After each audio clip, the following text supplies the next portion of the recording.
Well, look who's here. Morning, Emily. Morning, Adi.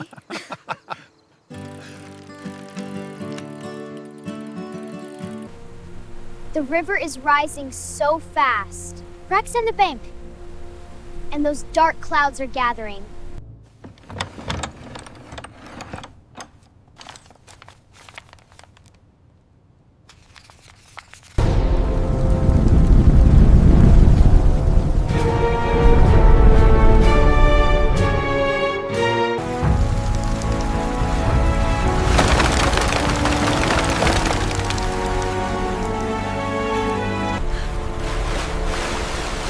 Don't worry, kid.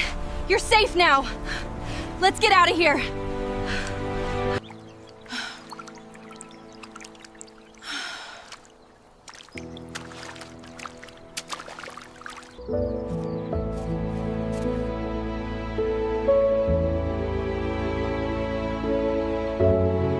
The whole town laughed when 12-year-old Emily refused to plow her family's farm.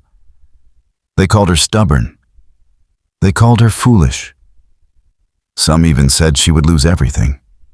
But while the other farmers prepared their fields the way they always had, Emily trusted a strange lesson her late father had taught her. Then one stormy night, a massive flood swept through the valley, and by sunrise, the people who mocked her were staring at something they couldn't believe. What they saw in Emily's field would change the town forever. The morning sun rose over Willow Creek Valley, painting the endless fields in shades of gold. Farmers were already hard at work, their tractors rumbling across the land as they prepared for the most important planting season of the year. But on the smallest farm in the valley, 12-year-old Emily Carter stood alone. She watched the neighboring fields being plowed from one end to the other. Dark soil rolled behind the tractors, and proud farmers smiled as they admired their work.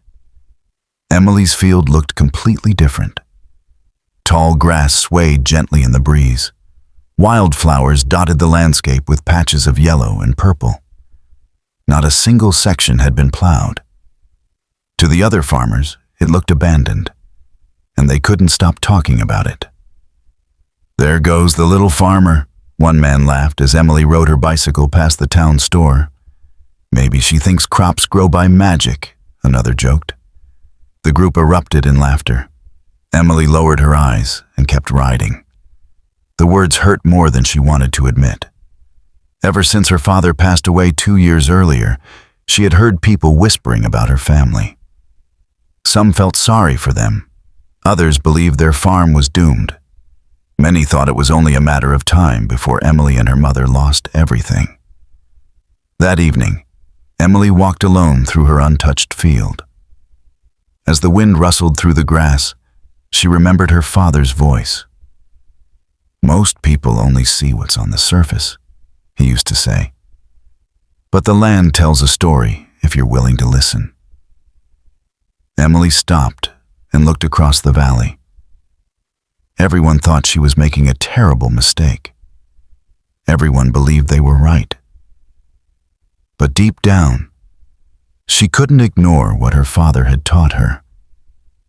And lately, the land had been telling her a story that no one else seemed to hear. The next morning, Emily woke before sunrise. Something felt wrong. She couldn't explain it, but the uneasy feeling that had followed her for weeks was growing stronger. After helping her mother with chores, she grabbed her bicycle and headed toward the river that wound through Willow Creek Valley. The river had always fascinated her. Her father often brought her there, teaching her how to read the signs hidden in nature. As Emily approached the riverbank, her heart sank. The water was much higher than it had been only a few days earlier. The current moved faster. Chunks of soil had broken away from the banks. Tree roots that had once been buried were now exposed. Emily stared silently. She remembered a story her father told her years ago. Before every major flood, nature whispers warnings. Most people are simply too busy to hear them. For the first time, she wondered if that warning was happening now. Over the next several days, Emily noticed even more strange changes. Birds abandoned nests near the river. Rabbits and deer moved toward higher ground. Even the frogs that usually filled the evenings with their songs seemed unusually quiet. The signs were everywhere. Finally, Emily decided she couldn't stay silent. She began warning the farmers, but nobody listened. One farmer chuckled and said, "A flood? From a little girl who won't even plow her own field?" Another laughed. "If we're taking farming advice from children now, we're all in trouble." The men standing nearby burst into laughter. Emily felt her cheeks burn, but what hurt most wasn't the mocking. It was knowing they weren't paying attention. Because while the farmers laughed, dark clouds were already forming far beyond the mountains. And upstream, heavy rains had already begun. The valley didn't know it yet, but danger was slowly making its way toward them. That night, rain tapped softly against Emily's bedroom window. She couldn't sleep. The river, the animals, the darkening skies, everything pointed to the same frightening possibility. A flood was coming. Emily quietly climbed out of bed and walked into the attic. It was a place she rarely visited. Dust covered old furniture. Boxes sat untouched for years. The faint smell of wood and memories filled the air. Near the back wall stood a weathered wooden chest that had belonged to her father. Slowly, she opened it. Inside were old photographs, farming journals, maps, and notebooks filled with handwritten notes. Emily carefully flipped through the pages. Then she found something that made her stop. A notebook titled, "Lessons from the Land." Her father's handwriting covered every page. She sat beneath the attic light and began reading. One section caught her attention immediately. It described a devastating flood that had struck Willow Creek Valley decades earlier. According to her father's notes, farms with heavily plowed soil suffered the worst damage. But fields left covered with grasses and deep-rooted plants absorbed far more water and remained stable. Emily's eyes widened. Her father had studied the valley for years. He had written detailed observations about soil, rivers, rainfall patterns, and natural flood protection. Suddenly, everything made sense. The reason she hadn't plowed, the reason she trusted the field, the reason she felt so certain despite everyone's laughter. Tears filled her eyes as she gently touched the notebook.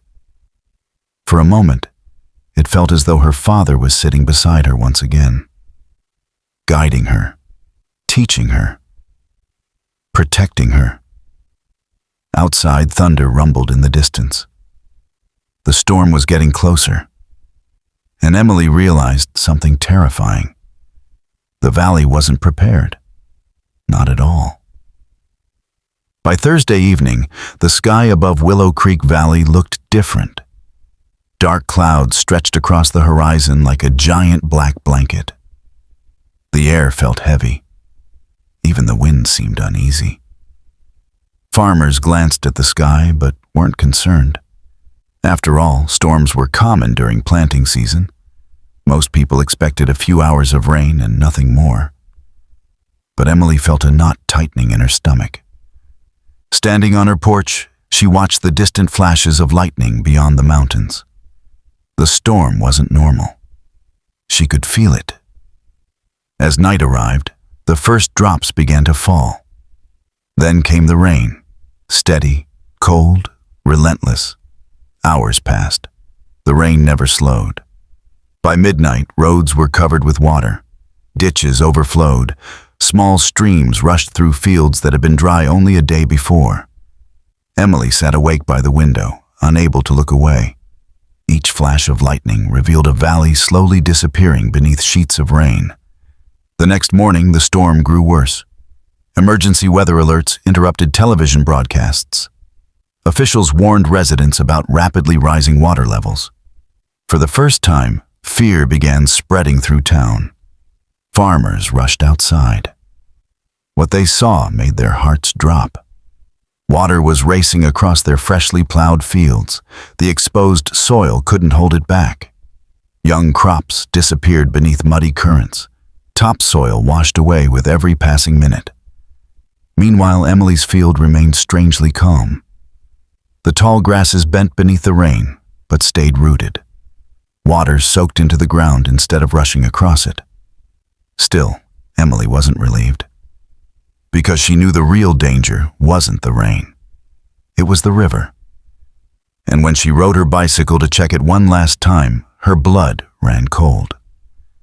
The river was no longer inside its banks. It was already beginning to spill into the valley. And upstream, an enormous wall of floodwater was racing toward Willow Creek. The flood came after midnight. Most of Willow Creek Valley was asleep when the river finally broke through. A thunderous roar echoed across the darkness. At first, people thought it was thunder. Then came the screams. Then came the sirens. Emily sat upright in bed. Her heart pounded. Outside, dogs barked wildly. Car horns blared. People shouted in panic. She rushed to the window. What she saw made her freeze. A massive torrent of muddy water was racing across the valley. The river had completely burst its banks. Within minutes, fields disappeared beneath the flood. Roads vanished. Fences snapped like twigs. Farm equipment floated through the darkness. "Emily," her mother shouted, "we have to go." The two grabbed their emergency supplies and ran outside. Cold rain hammered their faces. The floodwater was spreading faster than anyone had imagined. Across the valley, terrified families scrambled to escape. Some farmers tried to save their tractors. Others rushed to free trapped animals. But the water moved too quickly. Emily looked toward the neighboring farms. The same people who had laughed at her were now fighting for survival. She saw Mr. Thompson standing helplessly as floodwater swallowed the field he had spent months preparing. His crops were gone. His equipment was disappearing beneath the current.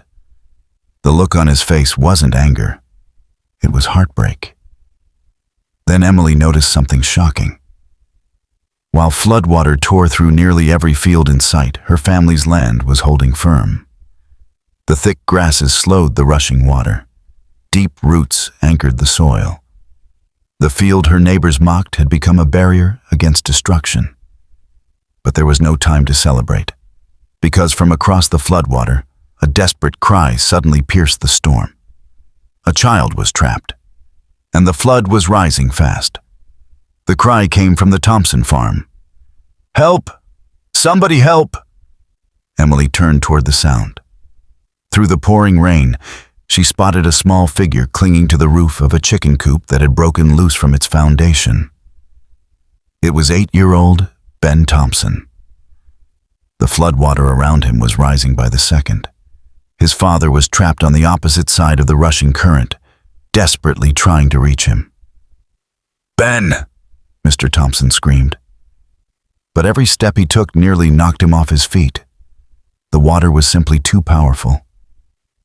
Without thinking, Emily ran toward her family's field. Her mother grabbed her arm. "Emily, no!" But Emily had already seen something important. The floodwater slowed dramatically as it crossed their unplowed land. The thick grasses and deep roots created a safer path than anywhere else in the valley. It was risky, terrifying, but it might be the only chance Ben had. Emily grabbed a long rope from the barn and tied one end around a sturdy oak tree. The other end she wrapped around her waist. Rain soaked her clothes instantly. The icy water pushed against her legs as she stepped forward. One step, then another. The current fought to pull her away. Behind her, frightened neighbors watched in disbelief. The same girl they had mocked for weeks was now walking straight into danger. Closer, closer. Finally, Emily reached the drifting coop. Ben's face was pale with fear. "It's okay," she said softly. "I've got you." The boy burst into tears. Moments later, with the rope guiding them, Emily slowly led him back toward safety. When they reached solid ground, the crowd erupted with relief. Mr. Thompson wrapped his son in his arms, unable to speak. For the first time, nobody was laughing. They were staring at Emily with something they had never shown her before: respect. But by sunrise, the valley would witness something even more unbelievable. When the storm finally passed, an eerie silence settled over Willow Creek Valley. For the first time in 2 days, there was no thunder, no sirens, no pounding rain, only silence. As the first rays of sunlight appeared over the horizon, families slowly emerged from their homes and temporary shelters. What they saw left many speechless. The valley looked nothing like it had before. Fields that had once stretched across the landscape were buried beneath mud and debris. Broken fences lay scattered everywhere. Tractors rested on their sides. Barns stood damaged or completely destroyed. Years of hard work had vanished in a single night. Many farmers simply stood there staring. Some wiped tears from their eyes. Others dropped to their knees in disbelief. Mr. Thompson walked silently through what remained of his farm. The same man who had laughed at Emily now looked completely broken. Everything he had worked for was gone. Then someone pointed toward the Carter farm. One by one, people turned, and what they saw made them stop. Emily's field was still standing. The tall grasses remained rooted. The soil had barely washed away. While nearly every other field in the valley had been devastated, hers looked remarkably untouched. The crowd slowly gathered near the edge of her property. Nobody could understand it. How was this possible? The answer stood quietly beside her mother. Emily. The little girl they had mocked. The little girl they had ignored. The little girl who had warned them. For several moments, nobody spoke. Then Mr. Thompson stepped forward. His voice trembled. "Emily." Tears filled his eyes. "We should have listened." Around him, heads slowly nodded. But the biggest surprise was still waiting. Because hidden inside her father's notebook was the secret that could help rebuild the entire valley. The floodwaters slowly receded over the next 2 days. But the damage it left behind was heartbreaking. Farmers spent hours walking through ruined fields, searching for anything that could be saved. Most found very little. The valley that had once been full of hope now felt heavy with loss. Meanwhile, word about Emily spread quickly. People who had barely noticed her before now wanted answers. How had her field survived? How had she known danger was coming? And why had everything happened exactly as she warned? On the third evening after the flood, the townspeople gathered inside the community hall. For the first time, nobody came to criticize Emily. They came to listen. Nervously, Emily stood before the crowd, holding her father's weathered notebook. The same notebook she had discovered in the attic. The room fell silent. She opened the pages carefully. "My father spent years studying this valley," she began. "He believed the land could protect itself if we worked with nature instead of against it." Several farmers exchanged curious looks. Emily turned to a page filled with diagrams. Her father had drawn pictures showing how deep-rooted grasses held soil together, how untouched ground absorbed water, how plowed fields often became vulnerable during extreme floods. The crowd listened closely. Some couldn't believe what they were hearing. Others began remembering things they had seen during the storm. The evidence was impossible to ignore. Then Emily revealed something even more surprising. Hidden among the pages were detailed plans for rebuilding damaged farmland using natural methods that could reduce future flood damage. The room grew quiet once again. This time it wasn't skepticism. It was hope.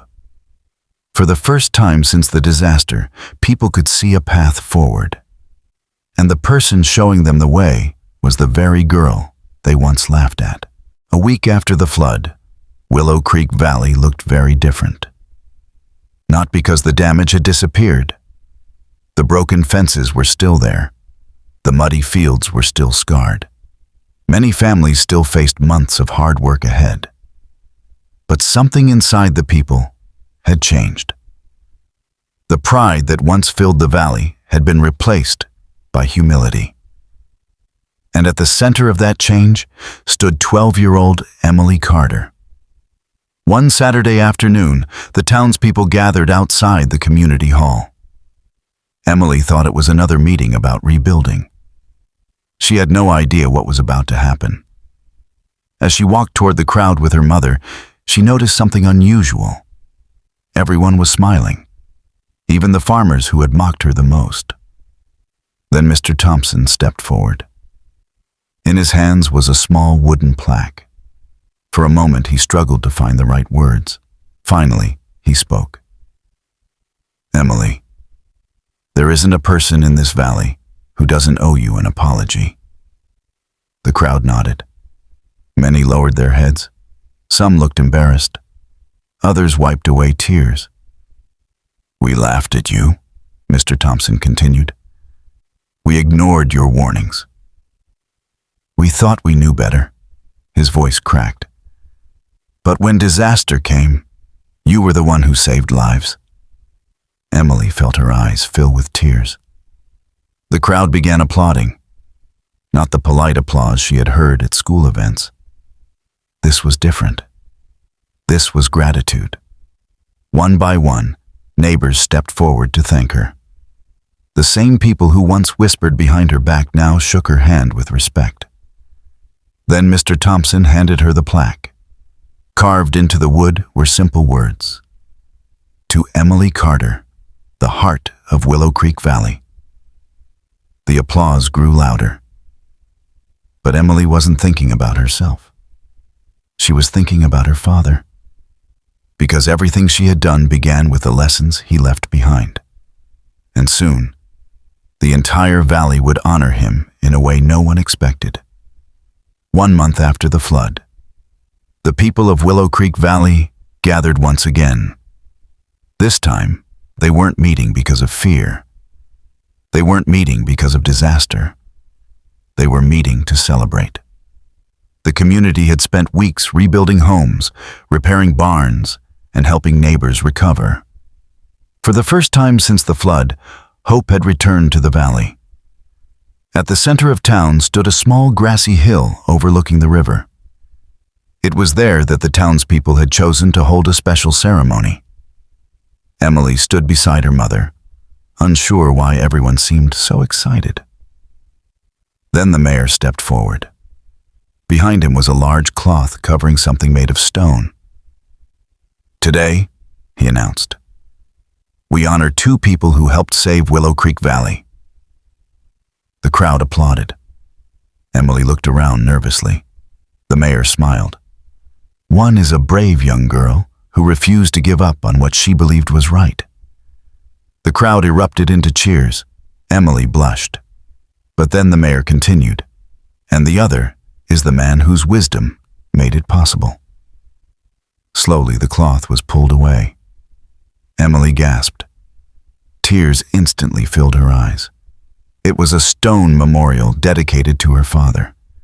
Engraved across the front were the words, "Thomas Carter, a man who listened to the land." Below it was another inscription. "His lessons protected the future of Willow Creek Valley." Emily placed her hand gently on the stone. For a moment, she could almost hear her father's voice again. The wind rustled through the nearby grasses, the same grasses that had helped save their farm, the same grasses everyone once laughed at. Months later, farmers throughout the valley began following the methods in Thomas Carter's notebook. Fields became healthier, flood risks decreased, and every year, new families learned the story of the little girl who dared to stand alone when everyone else laughed. Because sometimes the smallest voice carries the greatest wisdom. And sometimes the people who are mocked today become the heroes everyone remembers tomorrow. Emily's story reminds us that wisdom doesn't always come from the loudest voices. Sometimes it comes from those who quietly stay true to what they believe. When everyone else doubted her, she listened to the lessons her father left behind. And in the end, those lessons saved an entire valley. If this story touched your heart, don't forget to like this video, subscribe to the channel, and turn on notifications so you never miss another inspiring story. And tell us in the comments, have you ever been laughed at for doing what you believed was right? We'd love to hear your story. Thanks for watching, and we'll see you in the next video.